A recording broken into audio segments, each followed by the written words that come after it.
ఈ రోజే డౌన్లోడ్ చేయండి. మీ ఫేవరెట్ షోస్ చూడండి.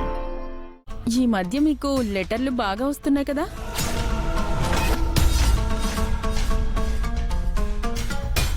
ఉండండి, నేనే తీసుకొస్తాను.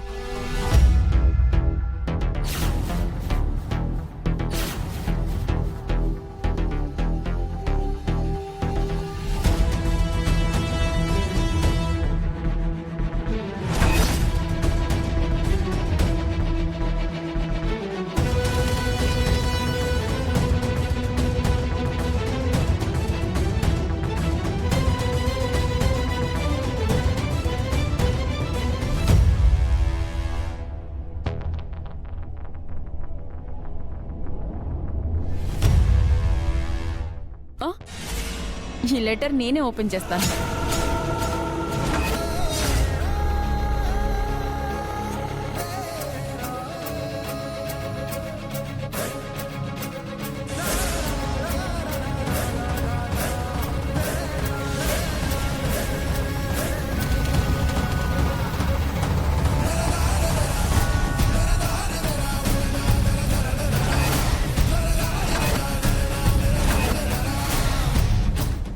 బుద్ధుందా అసలు నీకు? ఎదుటి వాళ్ళ లెటర్లు చదవకూడదన్నా కనీసం ఇంగిత జ్ఞానం లేదా?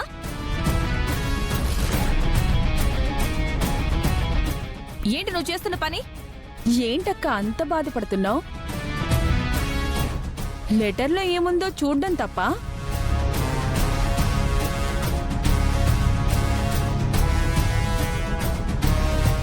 ఆ లెటర్లో ఏమన్నా రహస్యాలున్నాయా?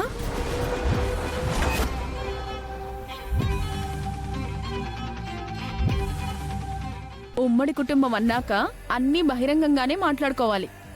ఏ దాపరికాలు ఉండకూడదు. అయినా ఇందులో తప్పే ఉంది?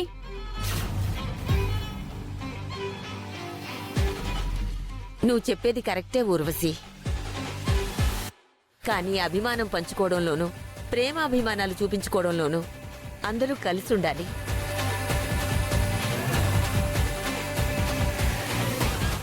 అంతే తప్ప ఎవరి ఇష్టాలు వాళ్ళు స్వేచ్ఛగా ఒక డైరీలో రాసుకుంటున్నప్పుడు అవి చదవాలని అనుకోవడం, ఎవరికైనా లెటర్స్ పర్సనల్గా వచ్చినప్పుడు అవి తెలుసుకోవాలనుకోవడం ముమ్మాటికి తప్పేనమ్మా. కొంతమందికి ఎంత చెప్పినా బుద్ధుండదు బామ్మగారు. కొన్ని జన్మలంతే. వాళ్ళ బుద్ధిని ఎవ్వరు మార్చాలన్నా మారదు.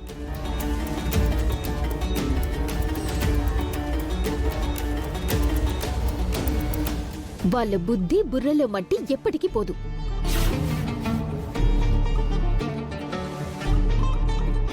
నన్నే ఎన్నెన్ని మాటలు అంటున్నావి? ఇదిగోండి అత్తయ్య గారు.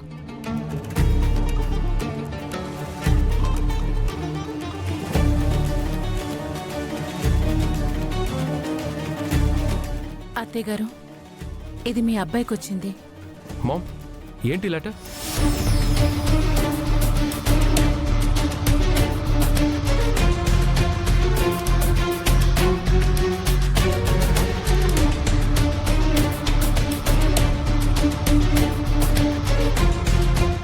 నానమ్మా, మా నాన్నయ్య ప్రెజెంటేషన్ ఇచ్చాడు కదా, ఆ టెండర్కి సంబంధించిన లెటర్ గవర్నమెంట్ మనకి పూర్తి క్లియరెన్స్ ఇచ్చింది.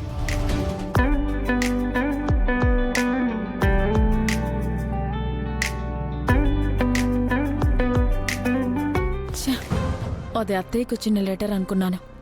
ఈరోజు అత్తయ్య ఎంత టెన్షన్ పడుతుందో, మొత్తం బట్ట బయలవుతుందని చాలా ఆరాటపడ్డాను. మిస్ అయిందే.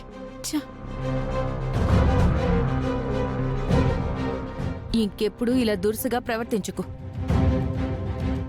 ఇలా అందరి ముందు ఉన్నదానికి లేనిదానికి కొంపలు మునిగినట్టు, ఎవరో ఏదో రహస్యాలు దాస్తున్నట్టు నీకు నువ్వే ఏదో ఊహించుకుని మనస్పర్ధలు పెంచొద్దు.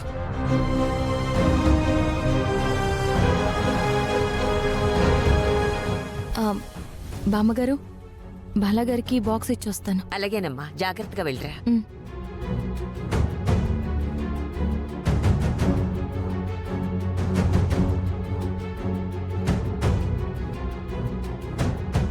అత్తయ్య గారు లెటర్ అనేసరికి ఎందుకో టెన్షన్ పడుతున్నారు. నిజంగానే ఊర్వశి అన్నట్టు ఆ రోజు నుంచి అత్తయ్యలో కంగారు కనిపిస్తుంది. అత్తయ్య ఎంత పెద్ద సమస్యలో చిక్కుకున్నారో ఏంటో.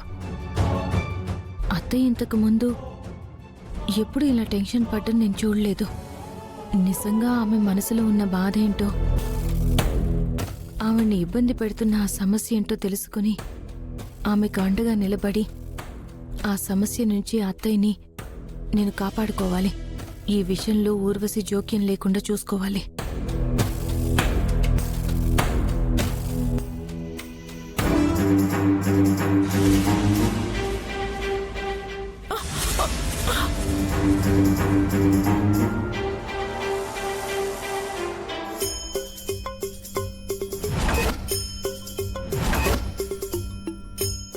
ఏంటి, ఎందుకు నన్ను పక్కకి లాక్కొచ్చావు? నీతో కొంచెం మాట్లాడాలి. నేను నీతో మాట్లాడను. ఏయ్, నేను నీతో మాట్లాడితే నాకేమైనా ఇష్టం అనుకుంటున్నావా ఏంటి? ఏంటో చెప్పు. చూడు, మా అక్కకి మంచితనం ఎక్కువ, ప్రేమ ఎక్కువ. అందుకే ఇంట్లో ఎంతమంది దొంగలున్నా మా వాళ్ళు మన వాళ్ళు అని చూసి చూడనట్టు వదిలేస్తుంది. ఒకవేళ ఆ దొంగల గుట్టు తెలిసినా పోనీలే అని జాలిపడి క్షమించేస్తుంది. ఇప్పుడు మీ అక్క పురాణం నాకు చెప్తున్నావేంటి? ఏయ్, తొందరపడకుండా చెప్పేది విను. అక్క దయాగుణంత వదిలినా నాకు దొంగలు ఈజీగా దొరికిపోతారు. వాళ్ళు చేసే వెధవ పనులు కూడా అర్థమైపోతాయి. ఏంటే, ఏం మాట్లాడుతున్నావు? నువ్వు చేసిన ఎదవ పని గురించి. నేనేం చేశాను? పిచ్చి పిచ్చిగా మాట్లాడుకో. వదిలు, వదిలు. ఏయ్, మా అక్క మీద పైనుంచి పూలకుండి పడేసింది నువ్వే కదా? ఏంటి, ఏం మాట్లాడుతున్నావు? నేను ఆ పని ఎందుకు చేస్తాను? చెయ్యొద్దు. నిజం చెప్పవే. నిజమే చెప్తున్నానే, నాకేం అవసరం? వదులు. మేమంటే గిట్టని దానివి నువ్వే కదా? అది ఇది వరకు. పెళ్ళైన తర్వాత నేను మారిపోయాను. వదులు. త్రిపుర నాకు కూడా అక్కే కదా. అక్క మీద ఇలాంటి పనులు ఎందుకు చేస్తాను? నేనేం చేయలేదు. వదులు. ఏం చేయలేదా? చూడు, నీ వేళ్లకున్న మట్టేంటి?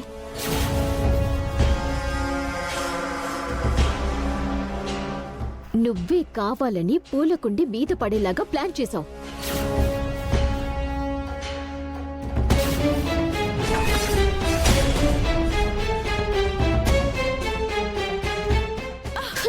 చేతికి మట్టుంటే నేనే పనిచేసినట్ట? ఇందాక నేను అత్తయ్యతో గార్డెన్లో పనిచేశాను, అందుకే చేతికి మట్టంటింది.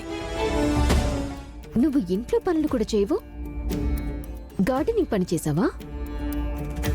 నువ్వు ఇంకోసారి ఇలా చేసినా, మళ్ళీ అక్క పైన ఇలా తప్పు చేయాలన్న ఆలోచన చేసినా నిన్ను నలుగురిలో నిలబెట్టి నీ బండారం బయట పెట్టి చెప్పు తీసుకొని కొడతాను. జాగ్రత్త.